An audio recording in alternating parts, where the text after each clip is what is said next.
Nice guys finish last. Alright, hello and welcome to something different on the channel. Today I'm taking a nostalgia trip all the way back to a classic cartoon from the 1960s. Now, I grew up watching this before school. It's a show for kids in which the main character is a dick. Uh-oh, looks like the Anthill Bob and Peter Perfect are going to pass stick. Oh yeah? Over my dishonest body? I'll keep them in their place with my road hogger.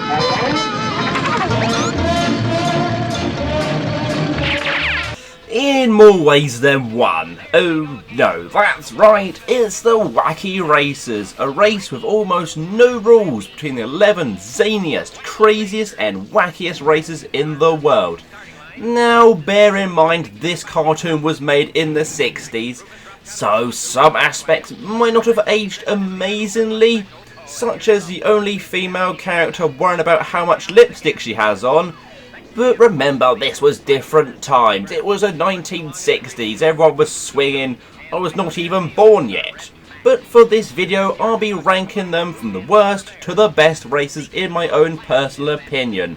That includes car design, character, and how important they were to the show.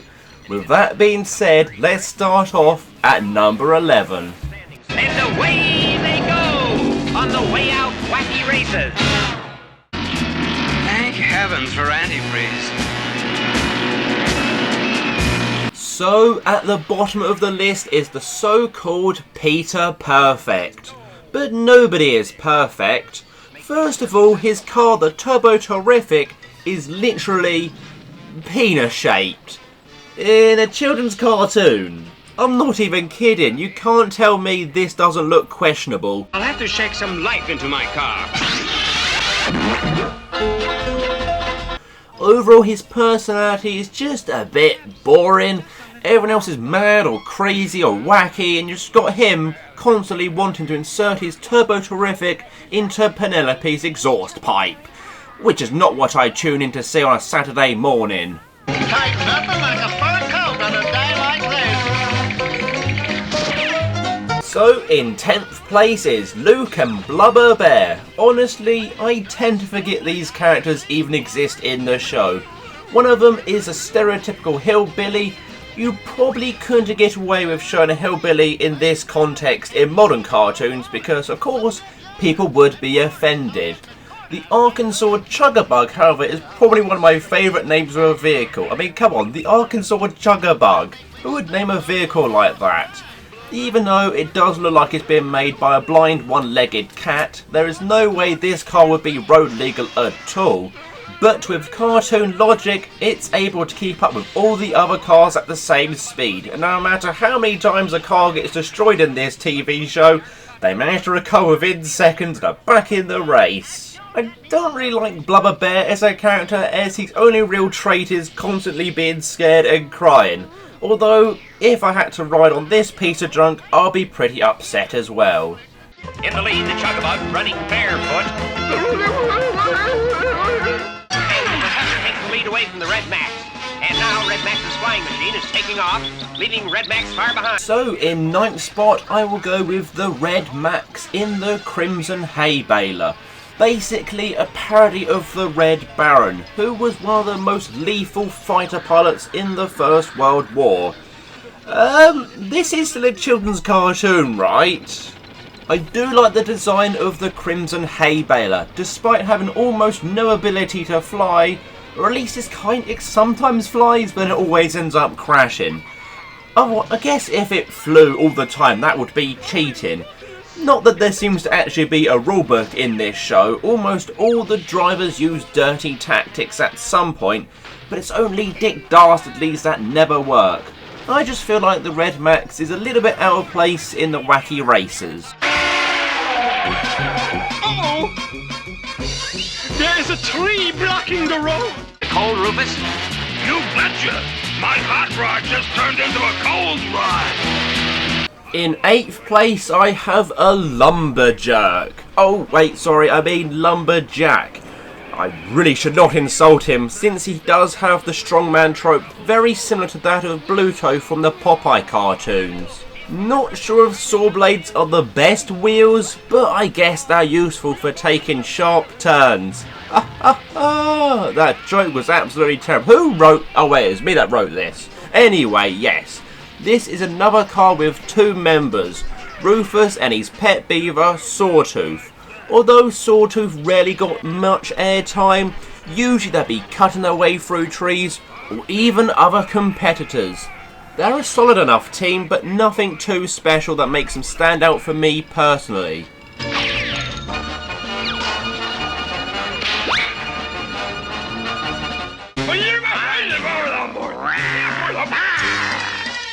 Crawling their way into 7th place, I have the Gruesome Twosome. Usually a silent pair with not too much character growth in the series, most likely a parody of the Addams Family. The Creepy Coupe is one of many cars that can switch into different powers, such as Dragon Power, Storm Power and many others, leading to lots of creativity, as you never know what might come out of that bell tower. They are one of the more antagonistic teams, which is maybe why I didn't warm to them too much. Plus myself not really been into gothic horror. No doubt they're one of the more memorable and most famous of the wacky racers though. Hey, come back! You forgot something.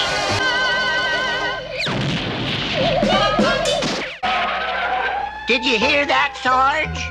Yeah, Migley. It looks like a court-martial for us. Charge! Rolling into 6th place is the Army Surplus Special. Apart from Dick Dastardly, Sergeant Blast and Private Meekley actually came bottom in terms of top 3 finishers.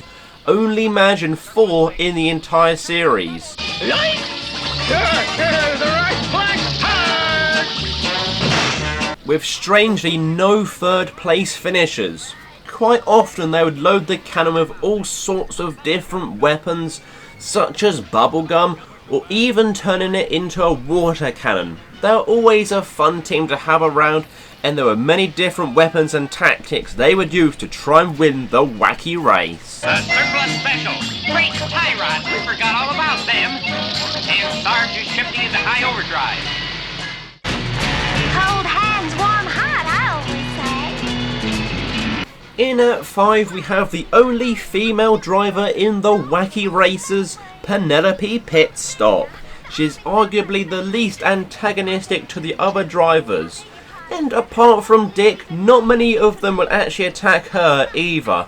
The design of her car is a bit garish for me, you know, bright pink with eyelashes on the headlights.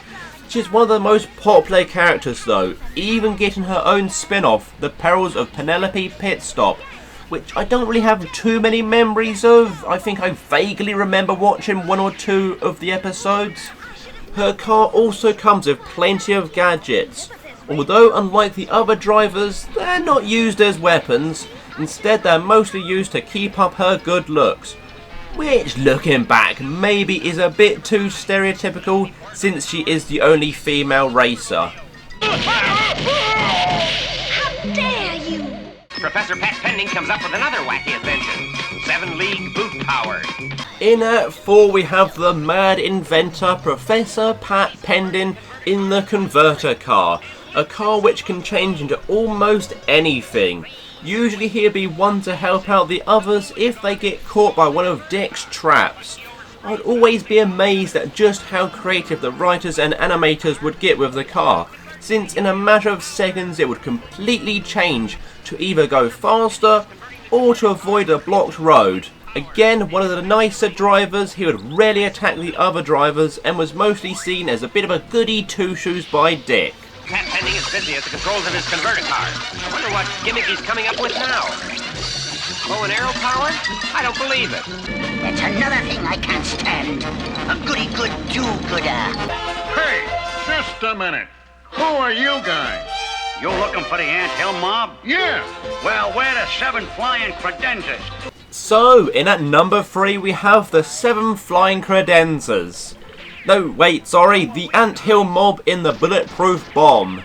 Made up of Clyde, the leader of the gang, Ring-a-Ding, sometimes called Ding-a-ling by Clyde, also Kirby, Mac, Danny, Ruggabug Benny, and also Willie. So not only is there a character called Dick in the show, but there's also a Willy. Just pure filth this show is. Usually running from the law, this group of gangsters have some of the most outlandish plots, such as dressing up as scouts, or even little elves or as trapeze artists.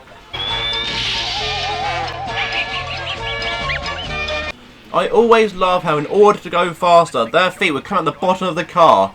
They also joined Penelope in the spin-off Perils of Penelope Pit Stop. The mob went that away. Straight up? Yeah. Thanks. I'll catch him.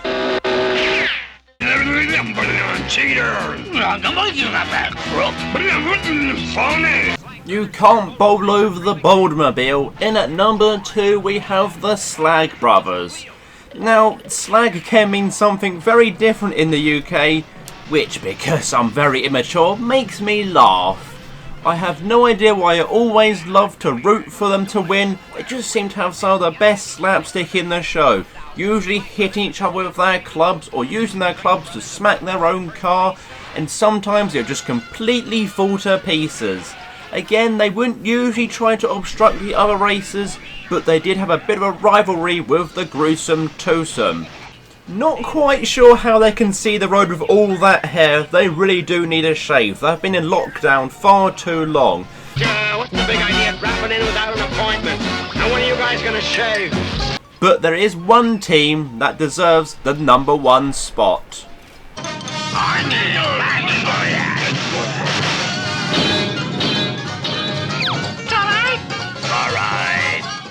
The Wacky Racers are led by that Dracula of the drag strip, Dick Dastardly. I resent that remark. Well, do you deny it? No, I just resent it. Of course the Mean Machine is at number 1. Who else would reach the number 1 spot? Dick Dastardly and Muttley are the main reason everyone would tune in to watch the Wacky Racers. This abominable pair... You pronounce it abominable. would always try to cheat their way to victory, but I love them anyway. With all their cheating shenanigans almost always backfiring, very reminiscent of the classic Wile E. Coyote and Roadrunner cartoons. The Mean Machine is also the best looking car in the entire show, with all its gadgets and gizmos.